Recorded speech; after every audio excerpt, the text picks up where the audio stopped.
welcome to Books Unbound, the podcast where we unbind books to get to their hearts with your hosts. Us, it's Raylene and...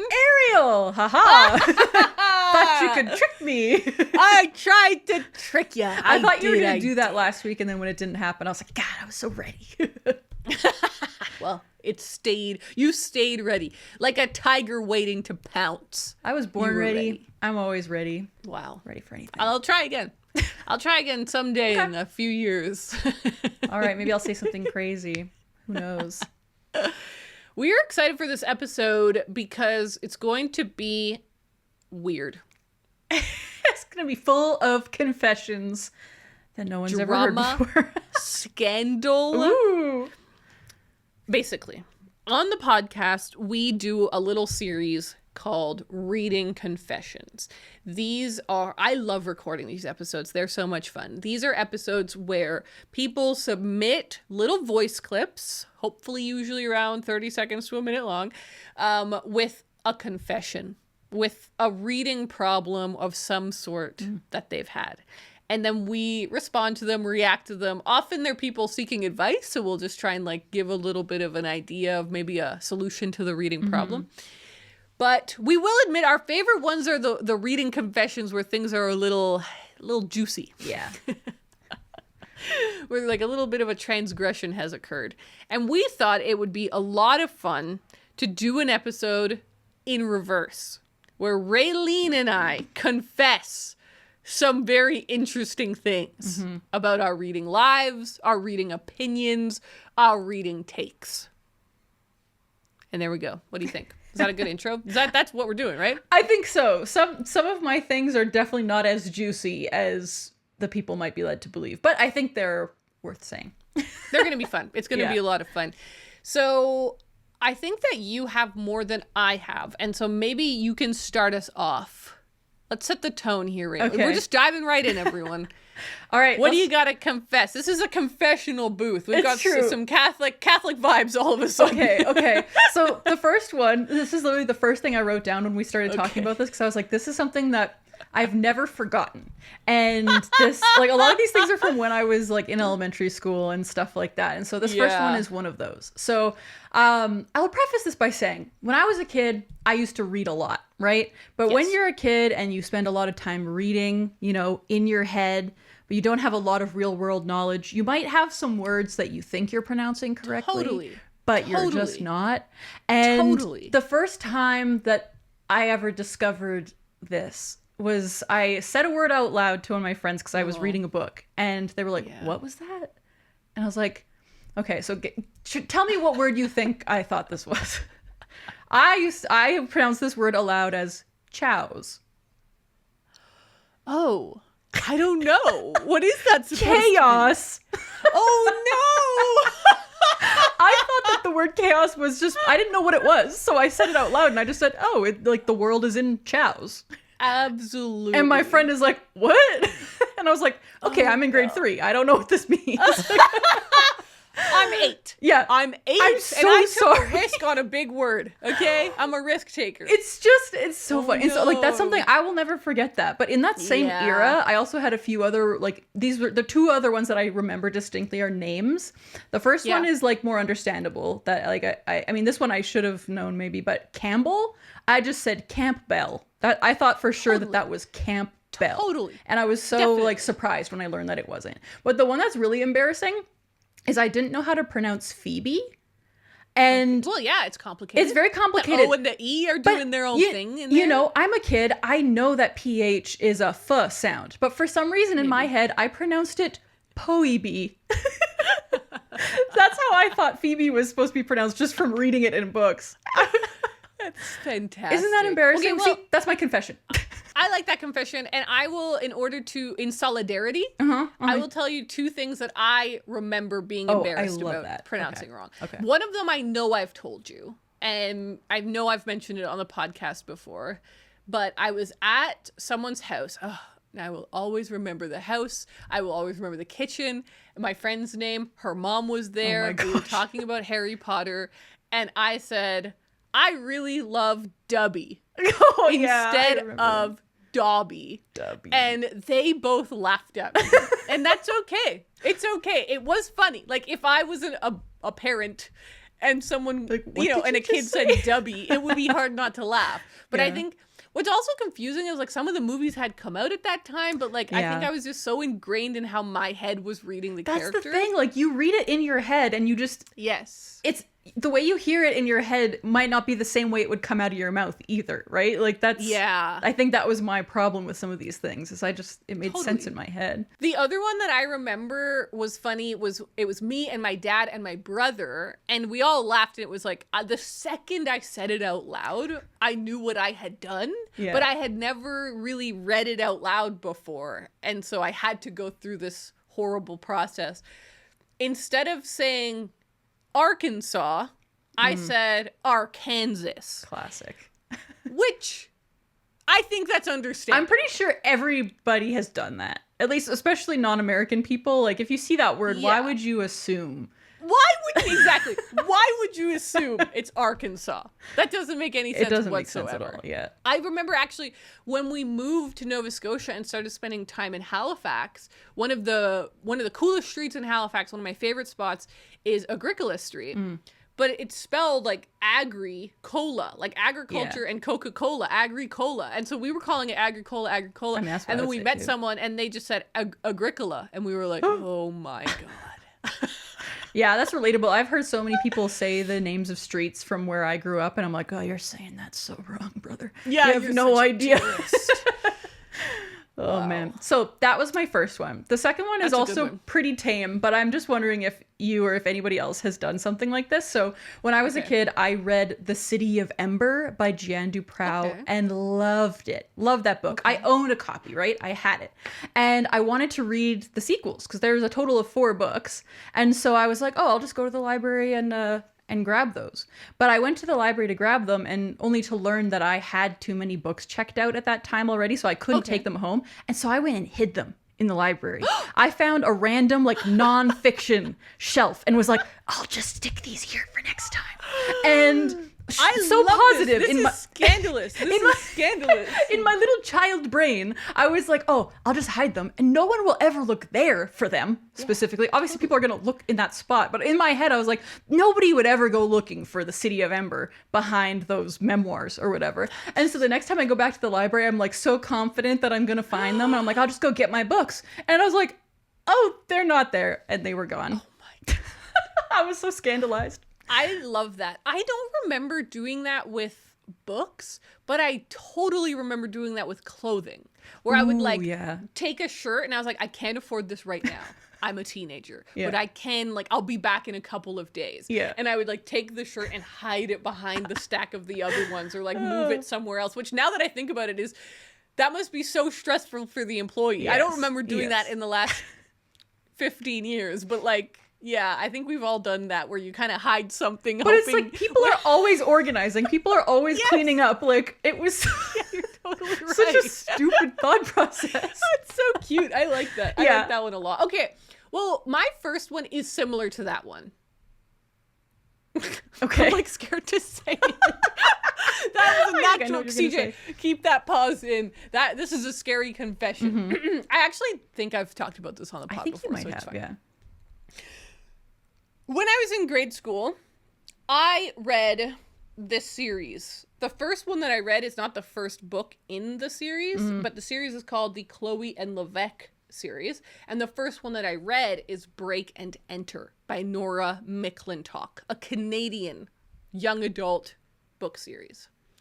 I don't know what grade I was in, maybe grade 4, grade 3. It was like that era of my life. I read this book. And I stole it. Oops. Or not oops. I don't want to show the school because I'm, like, literally kind of scared, but I'll show you, Raylene. Like, it's got a stamp in the front. It's official. It's a library book. Yeah. It's a book from the... Here's my justification. Mm-hmm. And I told this to you, Raylene, because basically when we were texting about this idea, we were like, what if we did, like, confessions? And I was like, I could confess, like, I stole this book from my grade school. Yeah. But I think it's okay because I was bullied so badly at that school, and the teachers didn't do anything about it. And so I don't feel bad. I don't feel bad. Yeah, they earned it. They earned it. Also, this series, like, it's, and I have all of them here. I didn't steal all of them. Okay, good. I then, like, told my dad, I was like, I really like this book. I want the other ones. And I remember us going to Chapters to buy them. Yeah. But yeah, so I have all of the other ones. And it's funny because the one that I took from the school is the most beat up one because obviously it was a library edition or something. But I loved these books. And I probably read Break and Enter like a dozen times, maybe more. I would reread these books so much. They really meant a lot to me as an escape from said bullying. Yeah. And I mean, to be clear, the bullying was so bad that I didn't do grade 8. I just stayed home. I was homeschooled. Like, me and CJ were, it was a whole thing, and we were like, we can't go back there. And my parents were like, no. And so we were homeschooled for a year. That's how bad it was. And the teachers and the school never did anything about it. Oh my God. And so I took their book. Yeah, I love that it's just one book too. Like, it's the smallest act of like, defiance. The haha, you got them. At the time, I definitely wasn't thinking that. I wasn't. Yeah. I don't think I was thinking like, you guys aren't standing up for little Ariel. I'm going to steal this book as an act of rebellion. I think I just wanted the book. Did you just check it out and never return it, or like how did it happen? I became very emotionally invested. It's okay. It's not a library book. Oh. It was like a teacher's copy. Gotcha. And that's also why I don't, like the teacher or something just bought these books for the classroom. Yeah. But that's, again, I really hated that teacher. So yeah. That's my confession. It's scandalous. Wow. I'm not going to lie. And I will say, I don't condone that. Don't steal books from your school. Don't do it again. Don't do that. Keep them in the school so that everyone can have them. But it happened 20 years ago. That's crazy. That is It was the crazy. early 2000s. Times were different. Books were plentiful. Now schools have like, what, 8 books? Yeah. That is wild. Oh, okay, that's the most scandalous one that I have on my list, though, you guys. So yeah, okay, that's good. I'm gonna try and find what I think. Yeah, I'm gonna go with this. Okay, this one is like it's not even scandalous, but it is kind of like what? So hold on. Actually, before we move on, I need you to absolve me because that's the point of confession. The other person is supposed to absolve you and say it's okay. Is it okay that I took that book? It's very much okay. Thanks, Raylene. Okay, that's all I need. I'm like, should I sprinkle you with holy water? I don't know what I'm supposed to do next, but yeah, you're good. You're good, my friend. I feel perfectly okay with that. Okay, good. So my next confession is that when I was a kid, like I said, I used to read a lot, but I also had maybe a short attention span. You're a kid. Sure. And so pretty much every single book I read as a kid, I just never read the last couple of pages.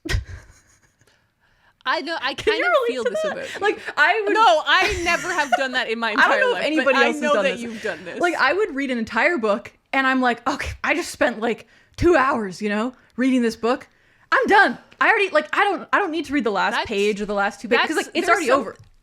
That's so funny. There's something about that that's so Raylene in a way I can't explain. Like, I love that. I really love that. Yeah. So I technically never finished any books that I read as a kid, even though I read an awful lot. The next thing I'll just tack on to that is that I used to check out as many books as I possibly could from the library, which I think was maybe 10 when you're a kid. Sure. I would have 10 books at a time, and I would bring them with me pretty much everywhere. Not to school. But anytime we got in the car, I was like, I need to bring my books. And that's so cute. I would just bring them all because I wanted to make sure I had enough entertainment. Because you never know what kind of situations you're going to get yourself into.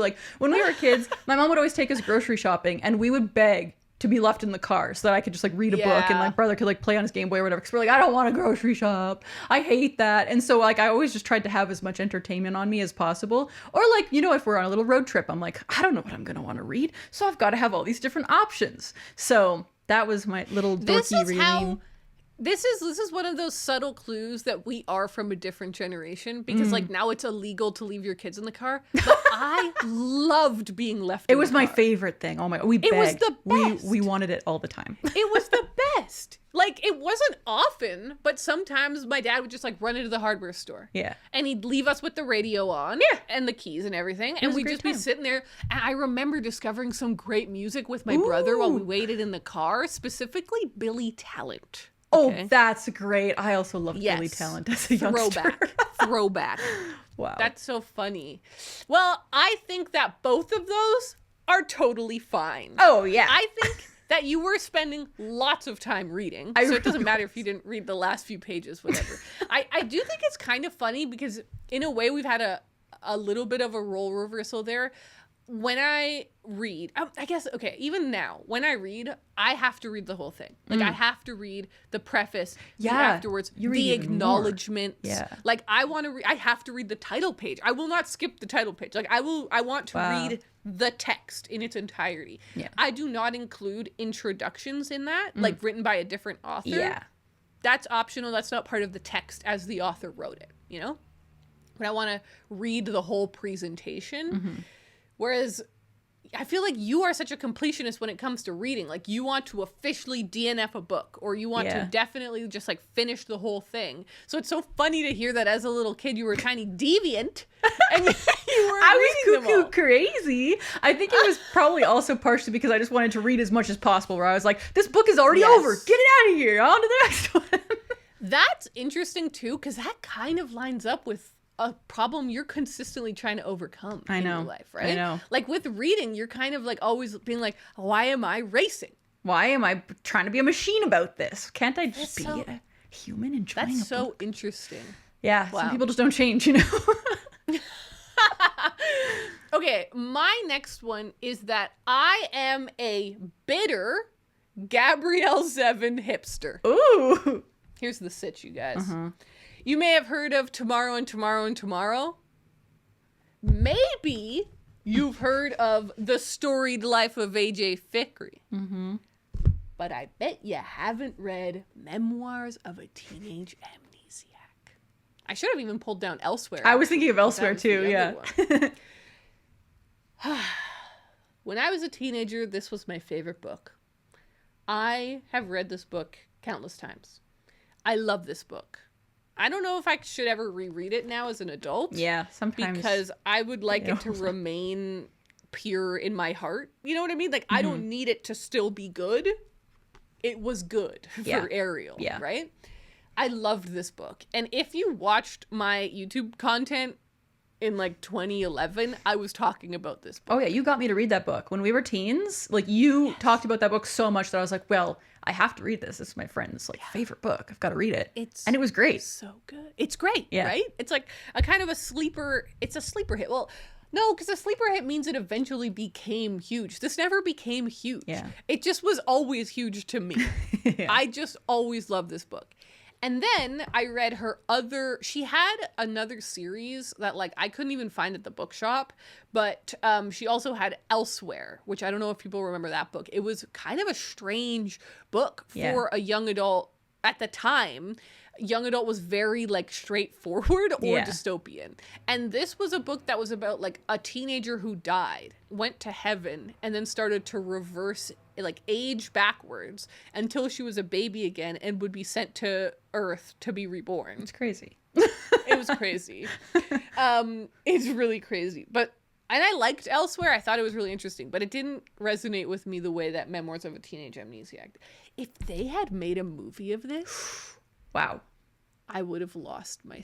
wow. That's crazy. Would have been all over. Then... So, okay, wait. What year was this published? Because this would have just been a book that I randomly found at Chapters, bought. Yeah, it was published in 2007. That's what I was going to guess. Well, I should have said it out loud. This edition was published in 2009. So I would have got it, like, in grade 9, probably. That's awesome. Then... The Storied Life of A.J. Fikry came out. And this was exciting because I was now an adult and she was starting to publish adult books. And this one did get pretty big. They made a movie of it. I tried watching the movie. It's so bad. I couldn't continue. When was this published? Guess. 2013. Oh, so close. 2014. Damn. Good one, though. That was very close. That was close. This one was pretty big. People liked it. I heard a lot of people talking about it, but it didn't explode. It wasn't like I don't know. It was big. Yeah, it wasn't, but it wasn't viral. No, exactly. It wasn't fun. Like tomorrow and tomorrow and tomorrow. I guess that's what you would call it. Enter Tomorrow and Tomorrow and Tomorrow. This book is so huge. And it feels exactly like your favorite band that no one paid attention to, that you've been listening to for decades, that you love, you've been supporting forever, and suddenly they blow up on TikTok and everyone loves them. And you're like, what? And it's bitter. It's just bitterness. Like, I don't know what it is. It's not a justifiable feeling. It's not a good feeling. Yeah. It's not, it's not a virtue in any way. It's unvirtuous. But basically, it's a thing, right? Like, it's just a feeling that you have. What is that? I guess you feel some sense of ownership over it. Yeah, you're like, I've been here forever. I knew and about you're it just before here she was the cool. Just, yes. It really is the That's most what I'm hipster saying. thing, but I understand the feeling. Like, I've felt that way about many things. I'm a Zevin hipster. And to the point where I haven't read Tomorrow and Tomorrow and Tomorrow because of it. Maybe you never will. Maybe I never will, because I'm sort of bitter about it. I'm just like, everyone is pretending to like her now. And they do like her now. They read this book, and I should just, and I am happy. There is an element of it where I am really happy that this author I loved is finally getting the recognition that I think she deserved for the last 15 years. You know what I mean? Like, I think that this is long overdue. And so I'm glad that people are loving her and reading her. Yeah. But I can't help it. There's a little bit of a hipster undertone. It's funny. I did kind of say it, but we kind of feel the same way about Mother, right? Like, we both loved them for a long time. And I feel that, like, the way that you are, like, not reading Tomorrow and Tomorrow and Tomorrow, that's how I am now with Mother. I'm like, they're part of my past, and I'm like, they can go do whatever they want to do, but I don't know if I'm going to be there for it. It's interesting. So. I feel like it was worse a couple of years ago when they were, like, height of TikTok, and that one thingy was being looped all over, whatever it's called. I saw them in concert recently, and they were fantastic. And they did such a great job of doing new music and old music. I feel like they finally, like, reached a point where they're very much like, oh yeah, we're glad for all of these new people, but we also are still really grateful to all of the old people. They are really, they're a great band. They're really good live. I'll love them forever. I love them forever. Me too. All right. What's next? Okay, so this next section, I have 2 things where I'm asking the question, am I the asshole for these situations? They both involve my brother and doing things to my books. The first one is pretty minor, so I'll start with that one. So when I read The Hunger Games, I loved it, of course. And I was like trying to get everyone to read it. My brother didn't really read a lot. And so, like, the fact that I was able to get him to read these books was like, yes, this is a huge win. This is so great. So he read the books and he was loving them. One day, I discovered something strange about my copy of Catching Fire, right? I looked at the inside cover and I saw that it had not only my little name, but my brother had written his name below mine. So it says Raylene LeMay and Mac LeMay inside of my copy. I used to write my name in all of my books, right? That was kind of my thing. So I was like, oh, what is going on here? And his excuse was that he brought the book to school and he wanted to make sure it would be identifiable to him if somebody came across it. He wanted to make sure that it would get home safe to me or something. I was so mad at him. Because, okay, here's another thing you need to know about me. I've changed in some ways with regards to this, but when I was a kid and teenager, all my books had to be pristine. Like, I was very anal about if there was a little tear on a dust jacket or anything. Like, when I was buying books, I was like, I have to make sure it's perfect. And so writing my name in the inside cover was as far as I would ever go. I never did anything else, no dog ears, nothing. And so the fact that he did that just, like, made me so angry. And yeah, that's basically the end of the story. Do you think I was right in being angry at him for that, or is it just so meaningless?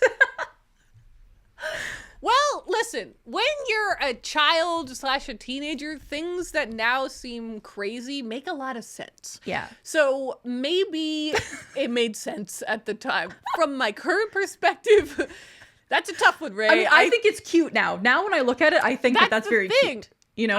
I feel like, don't you kind of love the book more now that your brother but, like, wrote his name when in it happened, I was mad. I'm not mad anymore. I think it's very So cute here's now. what I'm thinking. Like, I think maybe he was in the wrong at the time because he probably, like, he must, you guys were besties, like, he must have known should have you asked. don't like people writing or messing up your books. And we have the same last name, brother. If somebody sees that, they're gonna know. So I'm not sure if that justification really makes sense. On the other hand, maybe he knew about some book thieves. Yeah, and, maybe he knew something I didn't know, you know? I think, I guess when I'm like, if I had children and they were doing this, what would I be thinking? And I'd be thinking, Raylene, can you let Mac be a part of this trilogy with you? Can you co-own these books? Isn't it beautiful that you've gotten him into this series? But I also would have been like, Mac, you know you shouldn't write in your sister's book. She doesn't like that. You're betraying a boundary. So you know what? I don't think anyone is the asshole here. I think that everyone was in the right and everyone was in the wrong. It's a complicated situation. That's totally fair. Okay, do you want to hear the next one? This next one is definitely more petty on my part. So, okay, so back to lending my brother books. I think this was definitely before the Catching Fire because it was the Harry Potter series. Back in the day, I was lending him the books to read. And when he got to reading book number 5, which is famously the largest one, he epically broke the spine of my paperback copy over and over and over. And I didn't notice until we were camping and we were reading and I was like, what did you do to my book? And I was like furious because that's another thing. He knows that I'm not okay with that. Now I'm like, whatever, who cares? But as a young person who was obsessed with the condition of their books, I was like, this is a step too far. And so we did a little like trip into town or something while we were camping. Okay. And there was a thrift store. And I was like, oh, they're going to have a copy of this book. I'm going to go find a ratty copy for him to read. And so we went in, and of course I found, there was only one copy there, but it just so happened to be an ex-library, falling apart, disgusting copy of the book. And so I took away my nice paperback, and I gave that to him, and I said, here, this is what you get. Like, I literally bought it for him. So, like, I was, in a weird way, I was, like, giving him a gift. But it was a really, really nasty gift. It's like a passive-aggressive gift, yeah. Because I was like, you are not going to hurt my book anymore. That's so funny. That is really funny. So, that's being it's, again, I think being a parent, it must be so difficult not to laugh at your children. Yeah, like, this was the meanest thing I could do. Like, this was the meanest thing I could think to do to him in that moment. Yes. You see, that's interesting. The motivation is dark, really. Yeah, but it was so dark. in the long, like in the grand scheme of things, it's very tame. But I was really very tame. So I really don't think you did anything wrong. I think I can see why it would have hurt your feelings, and I can see why that would have hurt Mac's feelings. Oh yeah. I know in reading stuff from Lucy Maud Montgomery, she talks a lot about like people not taking children seriously and how when you're a child, like even if to adults it seems stupid, when you're a child, those are real feelings. Those are your feelings. Your problems are so little that when you have something like that come up, it feels like the biggest problem. Yes. And like we are now at the age where I do feel very distanced from childhood, right? Like that is a completely different scope. And I can imagine, especially, oh my God, in a time, not saying our time, I'm saying Lucy Maud Montgomery's time, but in a time when there was like, there was not a love for children the way that we respect and try and safeguard children now. Yeah. How people would have been really horrible to I mean, even this was a time when children worked, right? Like we didn't even have labor laws. Anyways, she had this immense love and respect for children, and she was very much like, their feelings are real feelings. And so when you tell me that story, I guess it's petty, but like it feels real to me. Like you are a child, you don't have that many possessions, and the ones that you have, you want to take care of in a certain way. Yeah. They're your things. Yeah. And somebody's breaking that boundary. I also think he was just a little kid. Like, I know. He wasn't because if I think I'm like, how old would I have been? I was probably 12, so he was like 9 and a half. Like he was a little guy. He probably was just reading the book and liking the book and wasn't really thinking about it. So, but on the other hand, it's just because he didn't really do anything wrong doesn't mean your feelings weren't hurt. That's what I'm trying to say. 100%. You know? And I do think you were solution finding. You did say like, I don't like that this is happening, so I'm going to spend my own money to fix this problem. Yes. It's not going to happen anymore. But you did do it in a slightly hurtful way, baby. I was pretty mean about it. Yeah, I was so furious. And I probably didn't talk to him for the rest of the camping trip. You know how kids are. Man. Ugh. I love these. I'm loving these stories. I'm learning a lot about little Raylene. This is I very was a interesting. little demon who loved to read. Okay, my next one is less a confession, more a delusion. Okay. I'll just read exactly what I wrote. Okay.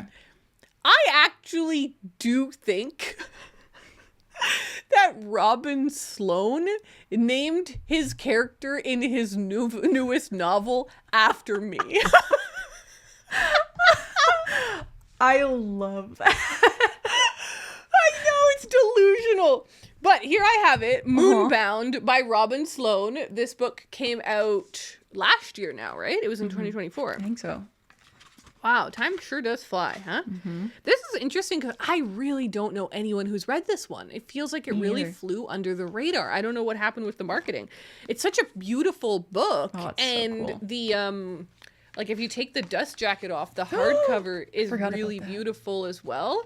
Anyways, not that books only sell because they're pretty, but that's not why this one didn't sell. So surprising. Anyways, this is a sci-fi book. It says it's 11,000 years from now. A lot has happened, and yet a lot is still very familiar. Ariel, spelled with my exact spelling, is a boy in a remote village under a wizard's rule. Like many adventurers before him, Ariel is called to explore a world full of eye-popping discoveries and challenges. Unknown enemies, a mission to rescue the world, a girl. And it goes on from there. So... Say it. Here's the thing, right? There aren't that many Ariels. It's a rare name. I don't meet many of them around. I feel very protective over my name because it does. Okay, I have a lot of friends named Emily. Oh, I yeah. know a lot of Emilys. I think I know 6 in my current life that Whoa. I talk to like pretty regularly. And I remember talking to one Emily and being like, how do you feel about the fact that you probably know a lot of Emilys? She's like, there are a lot of us. It's a very common name. So she's used to people having to distinguish her from the other ones with something, or like being called, like one of my Emilys is M.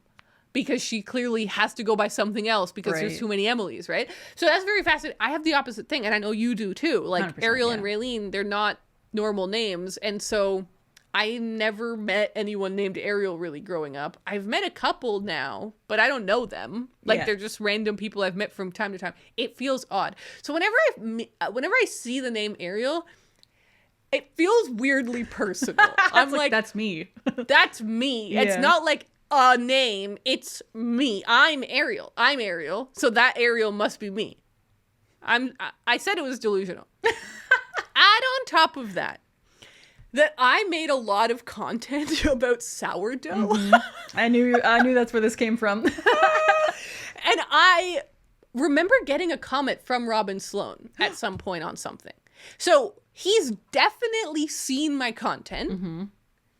And I believe he saw my name and probably subconsciously tucked it away.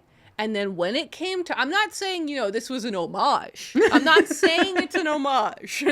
I'm just saying he saw my stuff, said, Ariel, such a nice name. And then what do we have? His newest book has my name in it as the main character. How very interesting. I'm just saying, Raylene, what do you think? I think anything's possible. I think, delusions exist for a reason. There's no acknowledgements. I was like, imagine if it's just in the acknowledgement. It's like, thank you so much, AB, for everything you've done. Everything you've given me.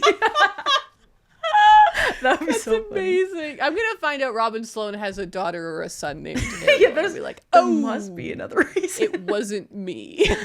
Oh, man, that's so funny. All right. What's your next one? Okay, I don't really have many left. Okay, I still have 2 to 3. Okay, sounds good. I have what I'm calling a hot take, but it's not really a hot take. But I felt like these episodes aren't as juicy without a hot take. Yeah, so my hot take, is that sometimes picking out a book is more fun than reading it. And that can mean the act of purchasing a book, the act of grabbing it from the library, or the act of literally just picking it up and saying, I'm going to read this next. Yes. Do you agree with that? I completely agree. Yeah. I don't even think that's... I mean, maybe it is controversial because we're admitting that there are elements to reading that aren't the actual reading that we prefer to the reading. Yeah. But I completely agree. Yeah, like I can't remember if I said this before, but sometimes I spend hours just trying to figure out which book I want to read next. And that process sounds like it would be like tiresome or like not fun, but I actually find it really fun. I am completely there with you. I will often do the thing where I pull down 6 books from my shelves. Yes. And that is so much fun where I'm like, looking around. Oh, yeah. Oh, you know what?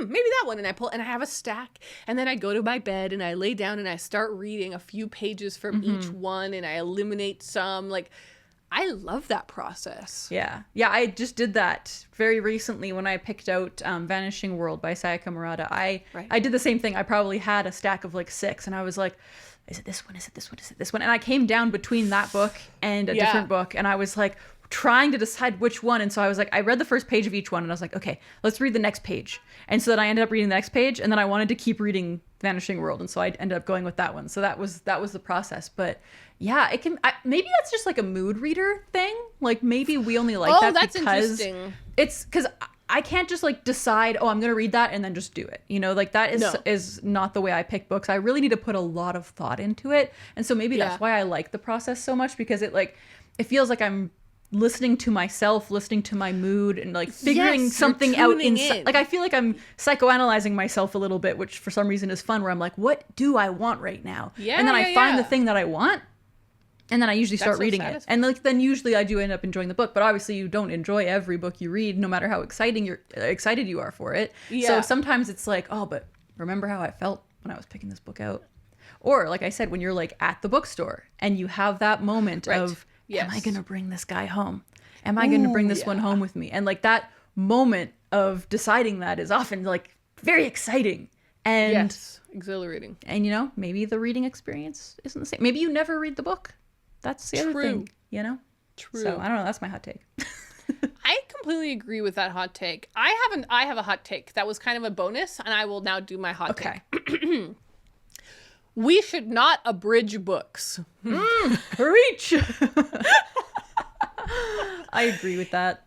You know those hardcover illustrated editions? What am I thinking of? They were like, all of the classics were abridged in these editions. Like I remember. Were they the ones with the spines that are like a solid color and then the front is like black and white or something with like that sketchy kind of style? Like they were always at Costco. They have a ribbon in them. Ribbon bookmark? I think that we're thinking of the same ones. I read some of those as a child. And then I grew up to realize I had not read the book. I obviously get why we do them. Most of the time they're for children so that classics become more accessible to children. Yeah. I disagree with the concept. I think we can give children classics. Just give them the actual classic. Like, it's totally fine. I think that there's a failure if we think that when you're reading, you have to understand everything that you read. Totally. And I think that that's where the problem lies. I think you can, as a child, read, for example, Treasure Island and get 60% of what went on. Yeah. That's still pushing you so much. Like I think that would make your brain so much stronger than reading an abridged version that's like easier, that you get 100% of, but the language has been super like made way easier. And you know what I mean? Like, I don't think that's better for your brain. I don't think that it's doing what we think it's doing. And I read some of them as child, and this is like again where this like slight bitterness comes out, where I grew up and I was like, I feel tricked. I didn't read that book. Feel like you can't even really say that you've read it because you didn't read the actual full text. I didn't read Treasure Island. I read some random person's like cheap version of Treasure Island. Yeah, that's crazy to me. That is crazy. And like to your point, it is very possible for kids to read those books. Like one of my best friends, Julia, she was only given like children's like classics, you know, like The Secret Yeah, Garden like and Peter Little Women and Pan. stuff like that. Yeah, like Yeah. books that are, yes, kind of for kids, but are more difficult than your average kids book.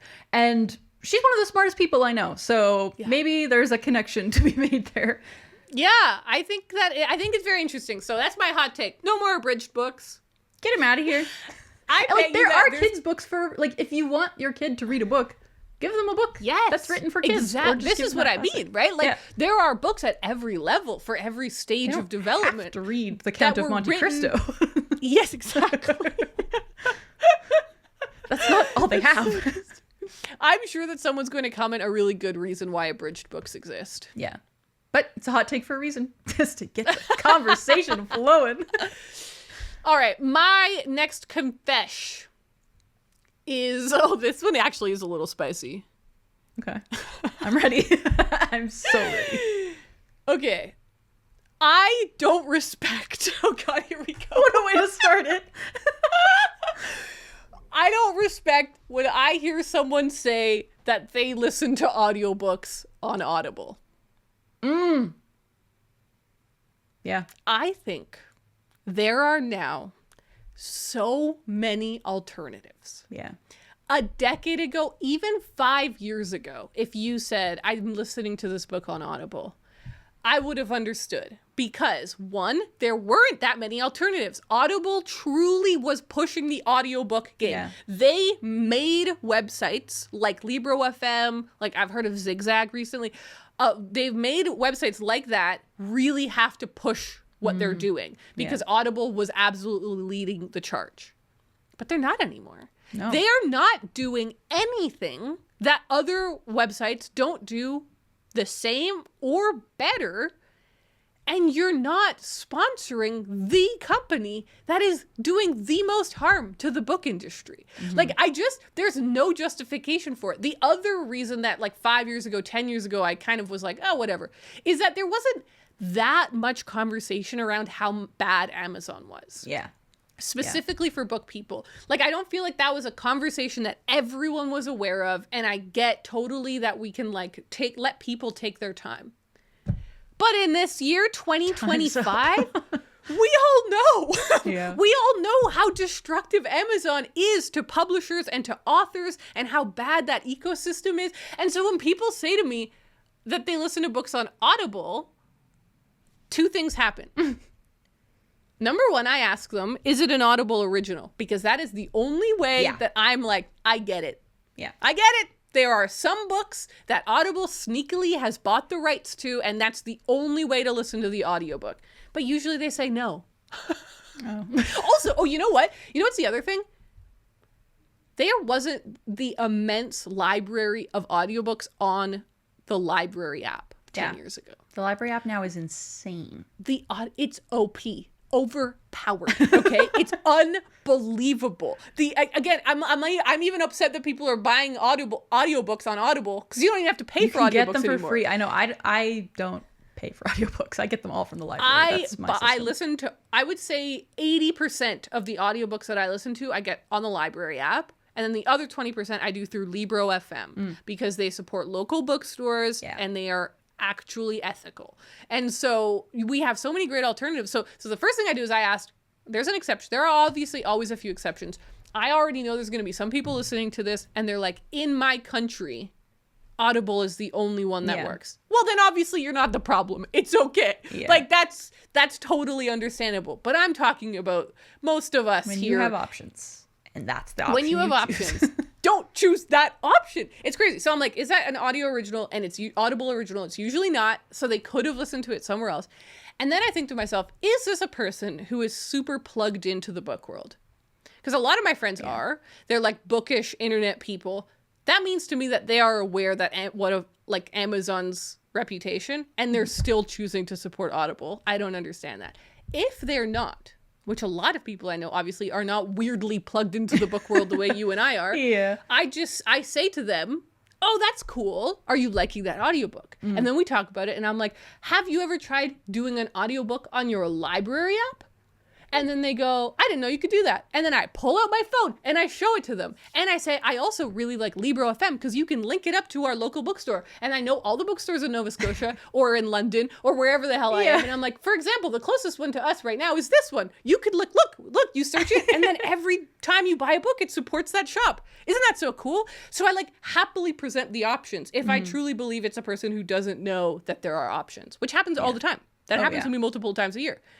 But for the people who know. She's disappointed. That's my take, Raylene. What do you think? I fully agree with that. I don't encounter people in the wild talking about audiobooks very much, but I'm sure I would do the same things you do if I did. But yeah, it's like, why? There's so many options. And on Libro FM, like my local Pages bookstore, the bookstore that I have linked up to my Libro FM, they I'll get emails with recommendation lists, and they had a sale recently that was buy one get one free, and it was this is amazing. So you can actually get good deals and get good recommendations through it. So it's in some ways even more cool than the library. So pretty sick. So listen, to cap this one off, I'm not going to shame anyone. We're all on our own journey. But I'm telling you, there are better options. Yeah. I have one more confession. Okay. I think you're going to like this one, right? Okay. This one is a little scary to get off my chest. Okay. Of all the books on my shelves, speaking of delusion, in my brain, I am going to read all these books. Uh-huh. Right? I buy books believing I'm going to read them. Right. There is one exception. Uh-oh. I don't think I'll ever read my short story collections. You won't read all of them, or you won't read any of them? I won't read most of them. I look up there at that section and I think, huh. And then I move right on. Oh my gosh. I am attracted to certain short story collections. Mm-hmm. Do you remember last year I read a few and I didn't like any of them? Yeah. It sucks when they just don't hit. Yeah, it sucks when they don't hit. And there's obviously it's a tricky writing medium. Yeah. Because you're trying to do so much in so little. And I actually think in some ways it's easier to write a novel than it is to write a short story, because a short story is it has to be so precisely perfect in order to work. Mm-hmm. And that's why I think most short story collections get 3 out of 5 from everyone, because it's some of these were good, most of them weren't. That's the vibe, right? And so because of that, I just don't ever read my short story collections. And when I look at that pile, I'm like, God, I have had some of those for a decade. Ooh. And I don't know. I don't think I'm not going to read any of them. I'm looking up at them now, and I see some really cool ones. Most recently, I bought Collected Stories of Catherine Mansfield. I'm like, yeah, that looks really cool. Cat Brushing by Jane Campbell. Campbell. That was one of your confessions. Ghost Lover, Lisa Tadeo. A Manual for Cleaning Women. I really want to read that. I still have to read that too. There are books I want to read up there. Things We Lost in the Fire. Sorry, that has a really difficult to read font. That one looks amazing. So there are collections I want to read. I have them for a reason. But sometimes I think to myself, that's not going to happen.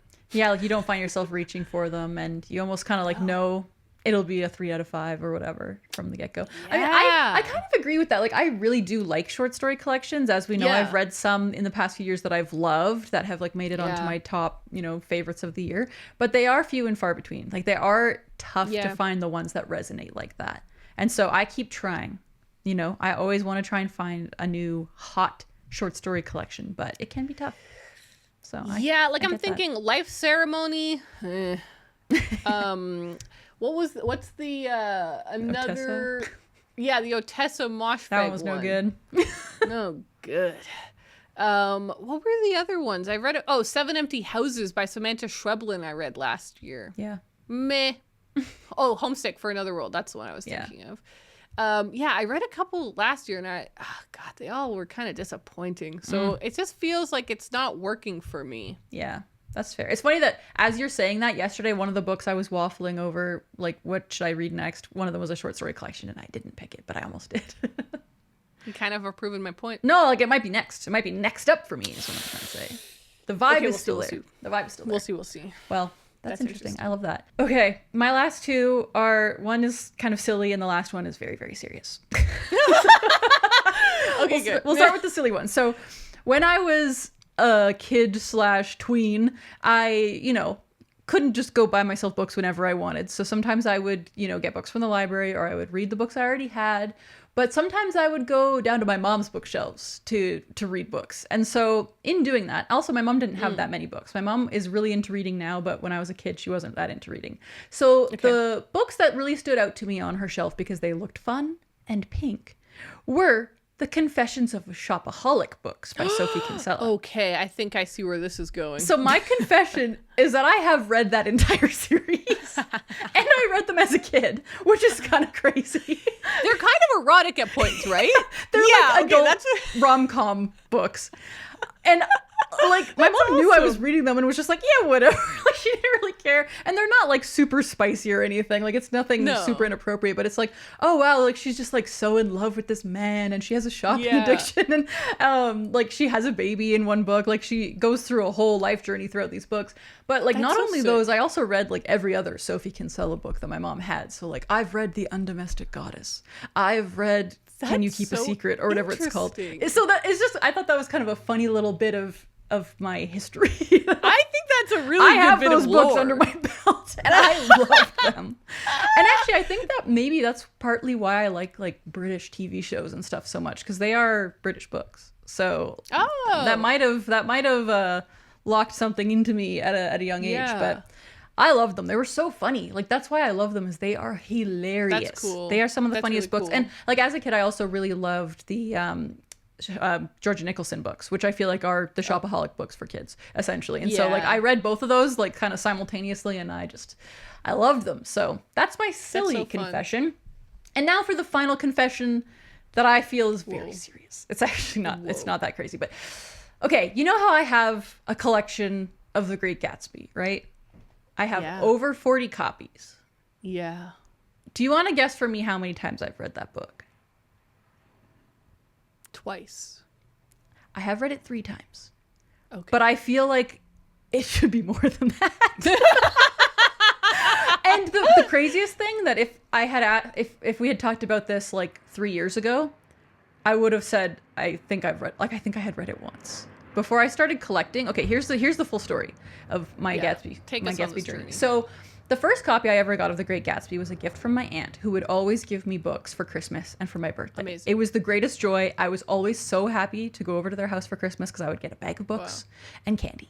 And it was great. And one year she gave me The Great Gatsby. And it's kind of like this ugly little mass market copy. So I was like, what is this? What the hell is this? And I read it because, I didn't have a ton of books. So of course I ended up reading it and I was like, whoa, this is pretty good.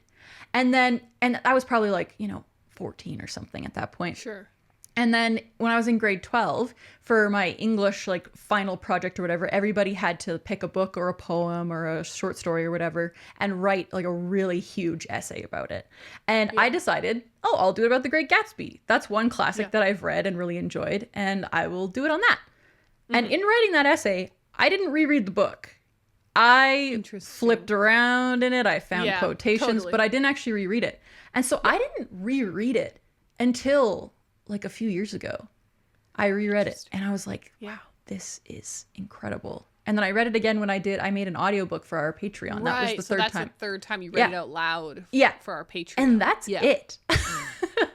It's crazy how and I truly love that book so much. So it's crazy to me that I'm not constantly like reading it every year. Like I don't know. I think that's maybe something I need to change, Like we said, I'm a machine who's always trying to read new books. I see what you're saying, where it feels uneven that you own so many copies. Yeah, I'm the most obsessed person. Like I'm the most obsessed with The Great Gatsby out of anyone in the world. But I'm not. It feels like the physical reality of it. Like 41 massive, like it's a big, like takes up a whole shelf. Like that doesn't feel like it weighs equally to I've read it 3 times. Exactly. It just feels crazy. Because like you talk about Animal Farm and you've read it like over 10 times. Like I know that you've probably read it so many times. So it feels like justified. I think I've read it 12 times. Wow. But I've lost track now. Yeah, that's the thing. The fact that I can still keep track of how many times I've read it makes it feel like, what is going on here? I haven't read it enough, and I need to read it more. Do you still enjoy your Great Gatsby collection? Like, do you want to keep doing it, or does it feel kind of like not a thing that you want to keep doing anymore? I do want to keep doing it. My only issue with it right now is that it doesn't have a nice home. And so it feels like I'm not doing the collection justice. Like right now it's literally just, there are stacks of Great Gatsbys on the very top of my bookcases that you can't see because there's nowhere else I can fit them. And what I really want is like a beautiful shelf that just has all of them in a row, organized in some kind of nice way. And so it would be like a cool thing, like a cool thing to look at when you come into my house, right? Like it's kind of like, come check out my Gatsby collection. And that's cool. I just think that would be really cool. And so I feel like I do love it. I just haven't had a moment where it like gets to shine the way that it should. Yeah. I've just been, squirreling them away, basically. I've been squirreling this whole time and I want them to shine. So yeah, there's not that many copies that I still need though is the thing. So like there's not really too many more that I can get. It's hard to find them.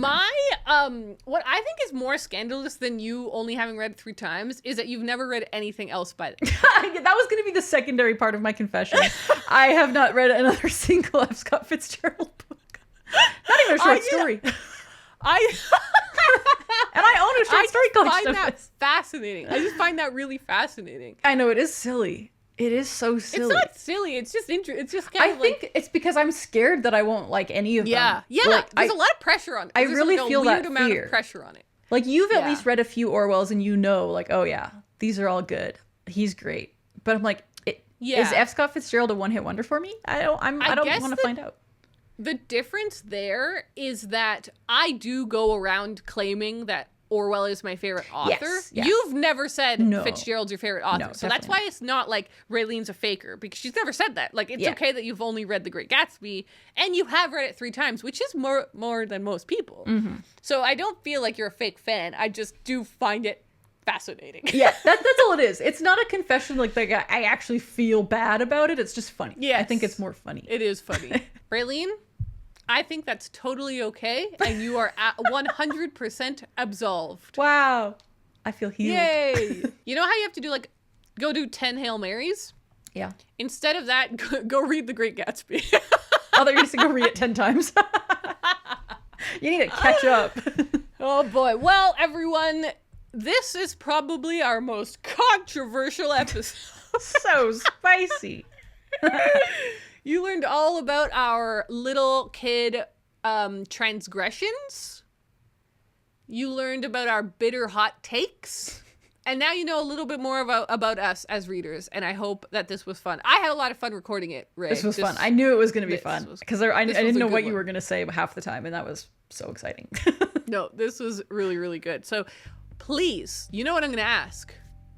Give us a confession in the comments. Yes.